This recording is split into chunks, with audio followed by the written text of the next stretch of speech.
Nelson sir டைரக்ஷனில் Jailer படம் 2023ல் release ஆயிருந்தது. So இந்த படத்துக்கு ஒரு நல்ல ஒரு வரவேற்பு இருந்தது அண்ட் செம்ம ஹிட்டான ஒரு படம்னு கூட சொல்லலாம். ஸோ இந்த படம் வந்துட்டு ரூபாய் 650 கோடிக்கு மேலே வந்துட்டு இந்த படம் வசூல் செஞ்சு ஒரு பெரிய சாதனையே வந்துட்டு இந்த படம் படைச்சிருந்தது. ஸோ இப்போது அந்த படத்தோட பார்ட் 2 ஜெயிலர் பார்ட் 2 வந்துட்டு ஷூட்டிங் போயிட்டுருக்கு.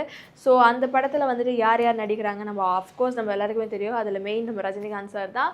ஸோ அவங்க இல்லாமல் S J. Suryah sir, Shivarajkumar sir, Ramya Krishnan ma'am and Mirnaa Menon மற்றும் யோகி பாபு சார் இவங்க எல்லாருமே வந்துட்டு இந்த படத்தில் நடிச்சிட்டு இருக்காங்க.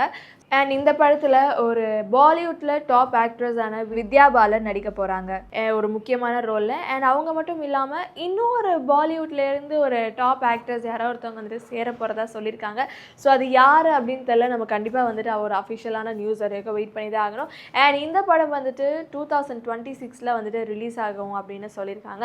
ஆனால் எந்த மந்த் எந்த டேட்டுன்னு சொல்லிட்டு அஃபிஷியலாக வந்துட்டு இன்னும் சொல்லலை. பட் இந்த படத்தோட ஷூட்டிங் வந்துட்டு போயிட்டுருக்கு. அண்ட் இந்த படம் வந்துட்டு 2026ல் ரிலீஸ் ஆக போகுது.